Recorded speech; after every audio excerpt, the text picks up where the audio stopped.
Selamat pagi Ibu Bapak, anak-anak dan saudara-saudara sekalian. Apa kabar? Kiranya kita tetap semangat dan mampu mengatasi lelah kita ketika kita melakukan hal baik.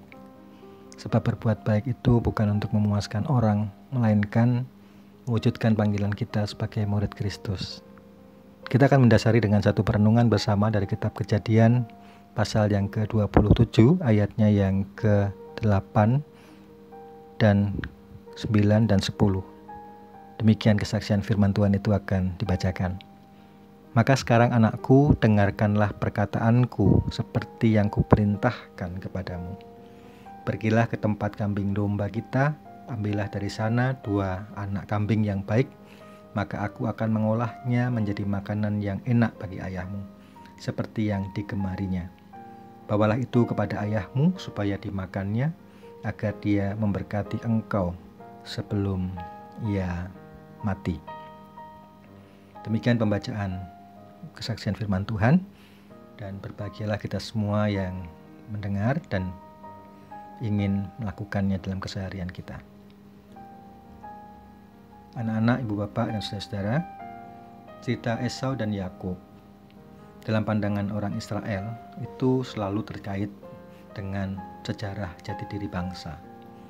Cerita itu bukan sekedar semata-mata tentang gambaran bagaimana hidup berkeluarga, tapi justru sebaliknya, yaitu bagaimana hidup menjadi bangsa di tengah bangsa yang lain.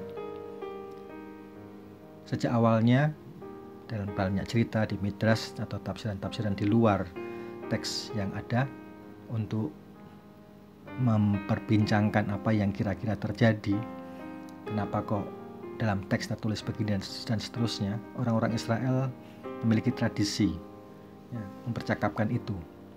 Dan dalam percakapan mereka itu, mereka memahami bahwa Esau dan Yakub itu adalah saudara kembar. Artinya sama, setara dalam hak. Tetapi Yakub juga diyakini atau ada klaim yang mengatakan sesungguhnya Yakub itu juga sulung, karena Yakub itu ada duluan dalam kandungan, baru kemudian disusul oleh Esau. Nah, sehingga siapa yang lebih sulung? Yang lahir duluan atau yang ada duluan? Yakub itu sulung atau Esau itu sulung? Pertanyaan ini menjadi menarik.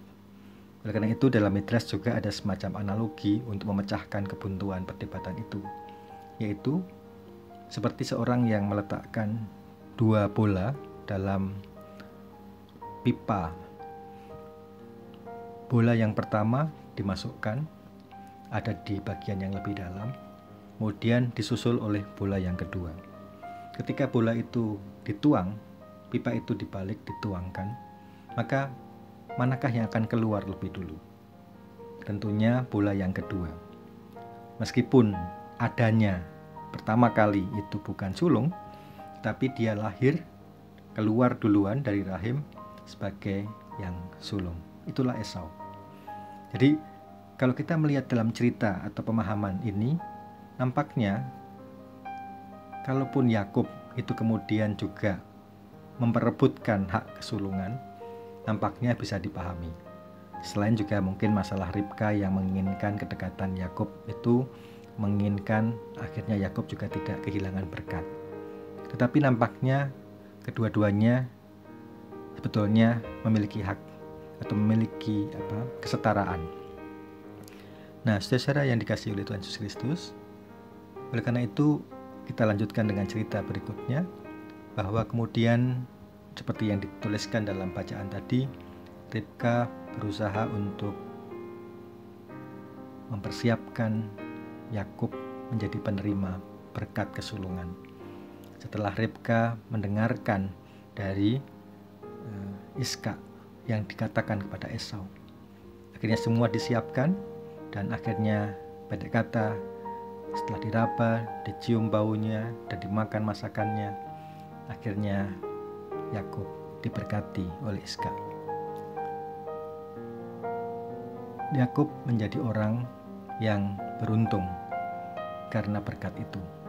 Meskipun mungkin kita bisa mengatakan dengan cara yang seolah-olah curang, atau dengan cara yang seolah-olah sangat licik ya, karena mengambil posisi Esau.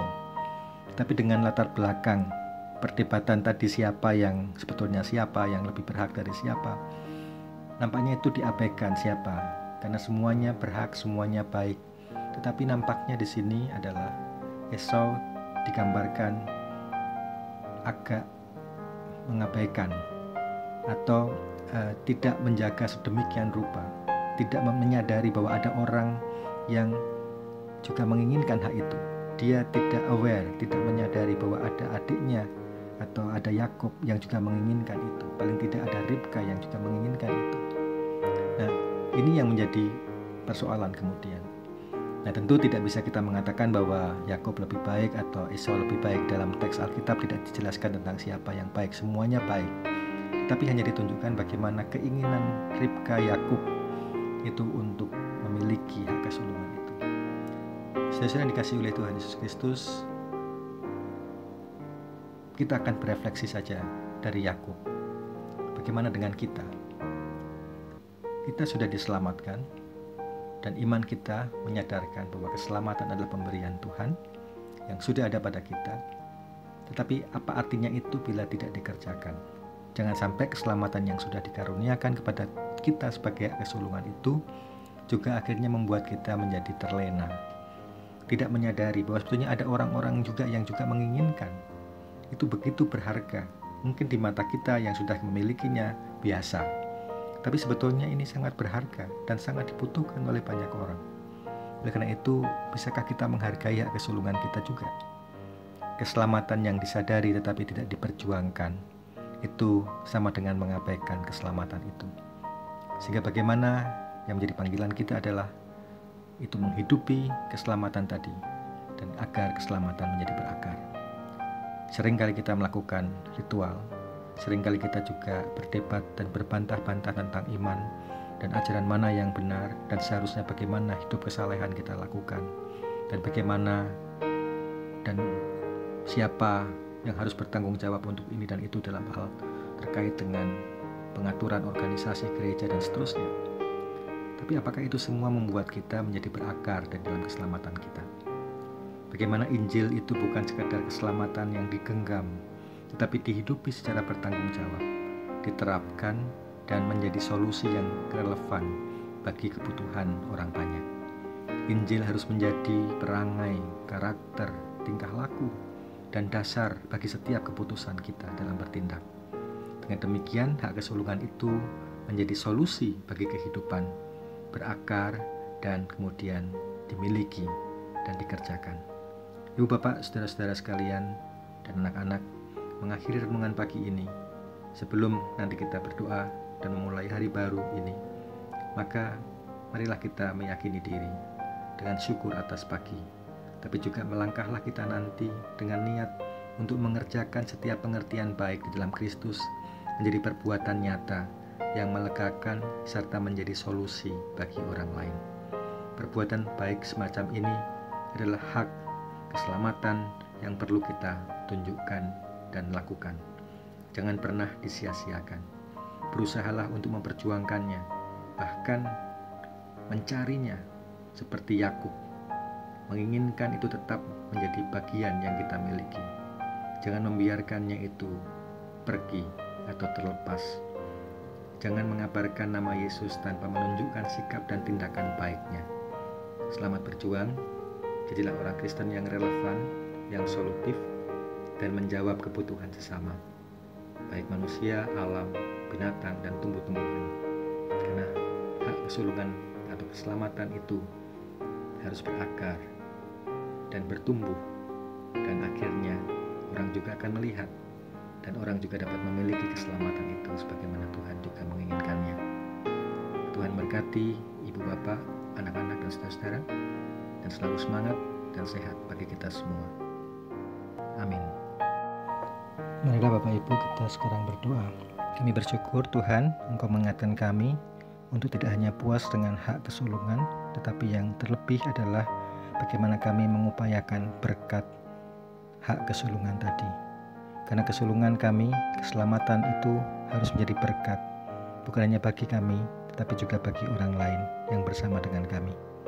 Ajarlah kami untuk melakukan keselamatan kami dengan sungguh-sungguh dalam keseharian kami, sehingga melegakan semua orang yang ada bersama dengan kami, menjadi solusi bagi orang yang memiliki masalah yang ada bersama dengan kami, dan juga menunjukkan keteladanan dan inspirasi baik untuk siapapun yang bersama dengan kami.